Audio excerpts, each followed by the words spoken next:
hablar del manejo de la insuficiencia mitral en la insuficiencia cardíaca.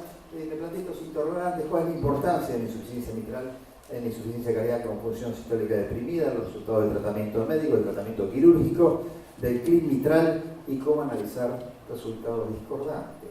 Bueno, de esto estamos hablando, ¿no? De la insuficiencia mitral secundaria, como se la llama ahora, reemplazando al término insuficiencia mitral funcional, que puede resultar un poco más confuso. Insuficiencia mitral secundaria quiere decir que las valvas están sanas. Entonces, el problema de la insuficiencia mitral no son las valvas, sino algunos otros componentes del aparato valvular mitral, fundamentalmente acá la dilatación ventricular, la separación de los músculos papilares, la falta de tracción adecuada sobre las válvulas.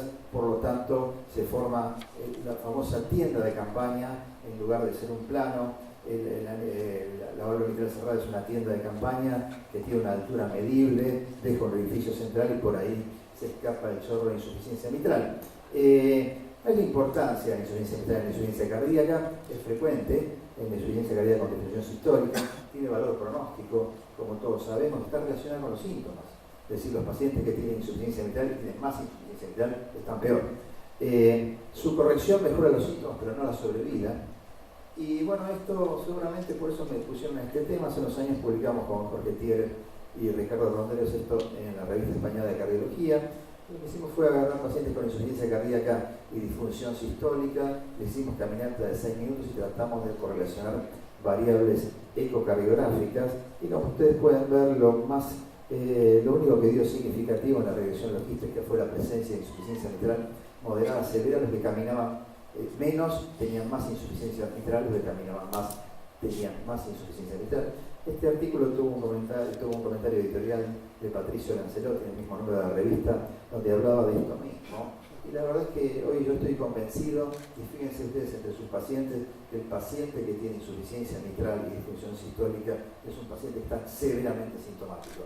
Uno no sabe si está severamente sintomático por la insuficiencia mitral o la insuficiencia mitral le empeora los síntomas de la insuficiencia cardíaca, pero claramente el paciente que tiene un soplo de insuficiencia mitral importante y una repercusión importante es un paciente que está mal y que se siente muy mal y se externa mucho.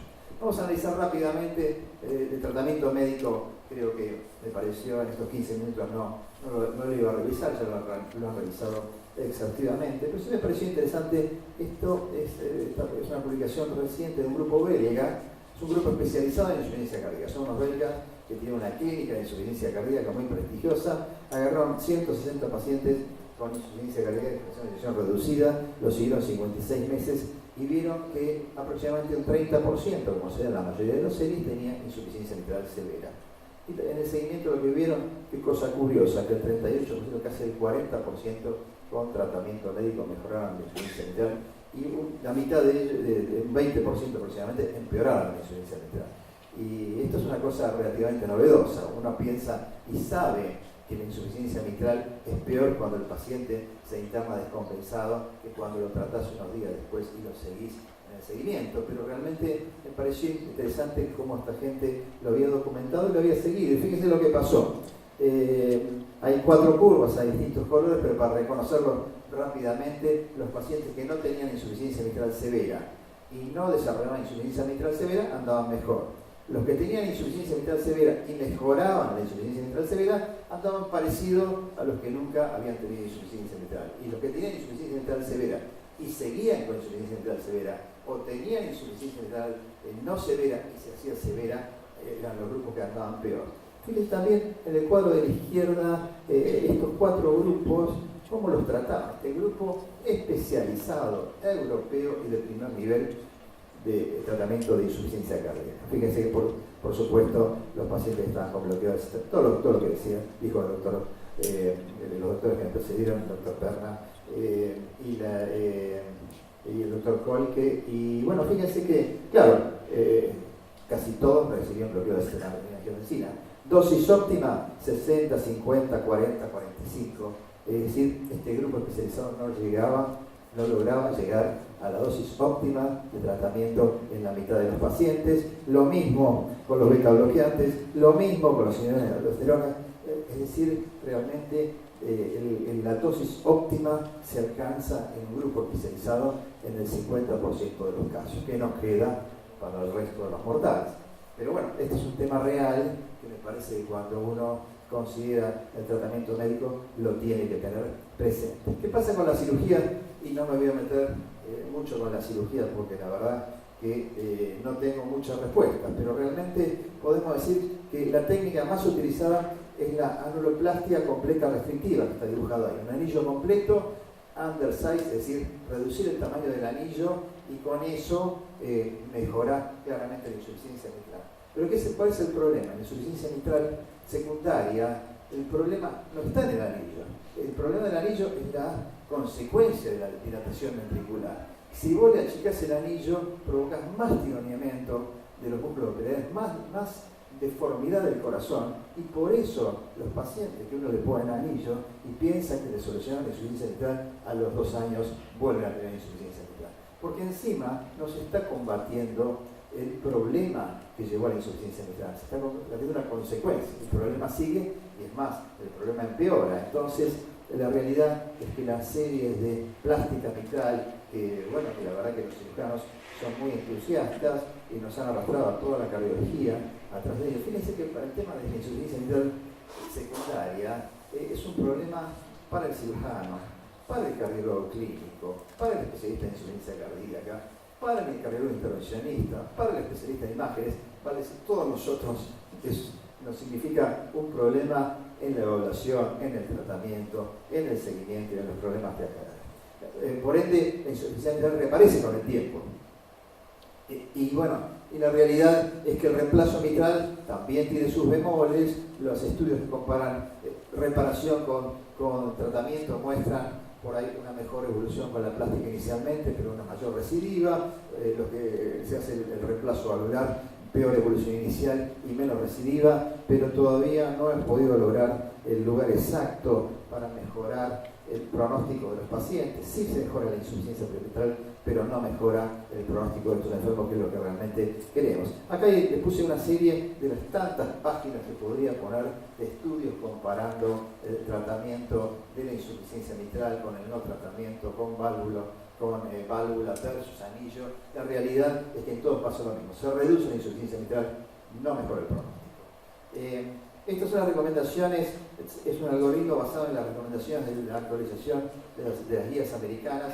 Claro, es medio largo, pero fundamentalmente lo que dice, para resumirlo, es cuando el paciente tiene insuficiencia mitral moderada, que es lo celeste de arriba, esos pacientes, se puede o no se puede poner un anillo. Cuando el paciente tiene insuficiencia mitral severa, hay que considerar si es un candidato quirúrgico o no. Si el paciente no es candidato quirúrgico, obviamente no se hace nada. Si el paciente es candidato quirúrgico, habrá que decidir si el paciente tiene que hacerse una cirugía asociada, fundamentalmente bypass coronario, y si la técnica es factible hacer una plástica. Con todas estas decisiones, la severidad de la insuficiencia mitral, la factibilidad técnica de hacer una plástica y la necesidad de hacer un bypass, a lo que agregaría un cuarto factor, que es la presencia de viabilidad miocárdica, se pueden armar distintas cosas de manera que el paciente, que es un buen candidato quirúrgico, tiene es razonable la reparación de la válvula, tiene viabilidad y se le puede hacer reflexión coronaria, es más candidato que el que no tiene ninguna de estas condiciones. Y esto es un poquito lo que dice la guía, que al final termina diciendo, hace más o menos lo que te parece según el paciente que tengas adelante. Vamos a avanzar con el tema que por ahí es más polémico y más divertido, que es el clip mitral. El clip mitral, que hasta ahora parecía una cosa sin demasiada evidencia, útil para la insuficiencia mitral en algunas etiologías, pero no específicamente para la insuficiencia mitral secundaria, o como le decía antes, se le llamaba funcional, pero salió este estudio europeo, el MITRA-FR, fue presentado el año pasado en el Congreso Europeo de Cardiología. Es un estudio que todos estábamos esperando. Lo que hicieron fue hacer la lógica. Pacientes los randomizaron a tratamiento convencional versus el clip mitral para ver si en esta población, que la válvula mitral era morfológicamente sana, reducirle un poquito la insuficiencia mitral con un método bastante poco cruento podía mejorar la evolución. Estos son los criterios de inclusión que se resumen que eran pacientes graves. Fíjense, habían tenido una hospitalización dentro del último año por insuficiencia cardíaca, tenían una insuficiencia mitral severa, según el criterio europeo, que lo ven anotado, una fracción de eyección entre 15 y 40%, no eran pacientes quirúrgicos, eran descartados de cirugía por un HeartTeam y tenían un core lab especializado. Las características basales se resumen en que la mayoría eran clase 3-4, poco más de la mitad eran miocardiopatía isquémica, la fracción de eyección promedio era de 30%. A mí cuando vi estos datos me recordó el estudio que les presenté al principio, que teníamos más o menos los mismos datos ecocardiográficos. Digo, estos pacientes podrían haber entrado en algún estudio de este tipo, ¿no? Las características del tratamiento médico, ahí se resumen nuevamente: tratamiento médico óptimo según las guías actuales. Más o menos los grupos eran equivalentes. Claramente con el clic mitral se mejoró la insuficiencia mitral. Fíjense, al alta y a los 12 meses de seguimiento, lo rojo y anaranjado que corresponde a insuficiencia mitral severa está claramente reducido en las columnas de la derecha, donde tanto el alta como un poco menos, pero a los 12 meses de seguimiento la insuficiencia mitral fue claramente reducida. Y por sorpresa, o no tanta sorpresa, el punto final primario fue exactamente igual a los que le sacaban la insuficiencia mitral y a los que le dejaban la insuficiencia mitral. El tratamiento médico o el tratamiento médico más el clic mitral no tuvo ningún impacto en el punto final primario. Por lo tanto, mejoramos la insuficiencia mitral, no mejoramos al paciente. Claro, podemos terminar acá. El clic mitral tampoco sirve en el caso del tratamiento médico, la cirugía, también el clic mitral. Un mes después en el TCT se presenta el COAPT. El COAPT, un estudio muy parecido, el doble de pacientes, un diseño muy similar, tratamiento médico versus clic mitral, esta vez americano. Los criterios de inclusión los podemos repasar, pero eran muy similares, eran pacientes muy parecidos. Vamos a ver un poquito las diferencias y fíjense los resultados. Acá sí, el punto final primario fue favorable claramente para el grupo de mitral. Pero ¿cómo es esto? Usaron los mismos aparatos, usaron distintos. ¿Cuál es la diferencia? ¿Cómo puede ser que un estudio que se presenta casi simultáneamente, uno hecho en Estados Unidos, otro en Europa, con diseños similares, aparatos similares, técnicas similares, a uno te dé claramente positivo y el otro no te dé claramente negativo? Bueno, esa es la parte divertida que podemos discutir acá. Yo les voy a dar mi opinión, porque después en la mesa lo podemos discutir con el resto de los expertos o con ustedes también, por supuesto. Fíjense, no solamente el punto final primero, redujo la mortalidad. Pero es complicado de entender. El juego de las diferencias, esto lo presentó el presentador del estudio, él mismo puso este slide, yo se lo copié textualmente. Él analiza cuáles eran las posibles razones de las diferencias entre el estudio europeo a la izquierda y el estudio americano. En realidad los criterios para definir la insuficiencia mitral eran diferentes. Uno era el criterio de las guías americanas, otro era el criterio de las guías europeas. Por ahí dicen, realmente los enfermos del COAPT tenían más insuficiencia mitral que los enfermos europeos y tenían menos dilatación ventricular. Entonces, la argumentación es, claro, los pacientes del grupo europeo estaban un poquito más pasados, tenían más difusión ventricular y menos insuficiencia mitral. En cambio, los del grupo americano eran más importantes la insuficiencia mitral y no estaban tan dilatados, por lo tanto, los resultados, ya se me está acabando el tiempo, pero ya termino, tendrían que ser mejores. Otras diferencias, puede ser el distinto tratamiento médico, en uno se permitió el ajuste del tratamiento médico, en el otro no, algunos resultados iniciales. Todas estas son totalmente plausibles. Yo le agregaría esto, lo paso por un residente mío, un ex residente mío presentó y me dio mucho orgullo en el American College, el estudio de ecografía. Fíjense lo que pasó con los volúmenes ventriculares.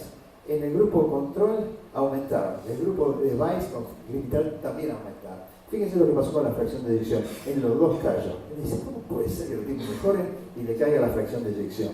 Me parece que la explicación más aceptable, por lo menos que más me convenció, tiene que ver con esto, una carta de lectores que presentaron y publicaron esta gente a la cual yo no conocía, pero ahora me merece respeto, con una mirada crítica a estos estudios, y dicen, Los resultados de la angioplastia quirúrgica se parecen más al estudio europeo que al americano.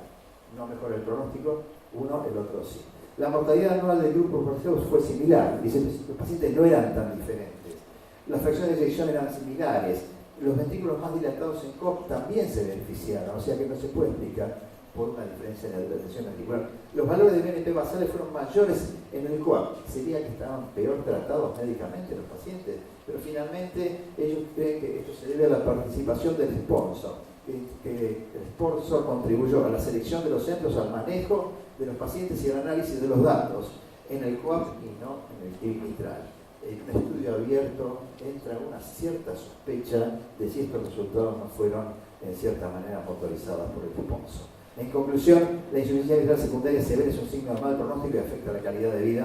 En la insuficiencia cardíaca con insuficiencia deprimida, con tratamiento médico puede mejorar, con tratamiento quirúrgico mejora, con clic mitral mejora, pero el pronóstico parece depender más de la disfunción articular que de la insuficiencia mitral. Por lo tanto, la recomendación de todas las guías y la mía también, esto lo tiene que definir en cada caso el CAR-T, que tiene que funcionar a pleno para recibir las consultas de estos pacientes. Muchas gracias por su atención.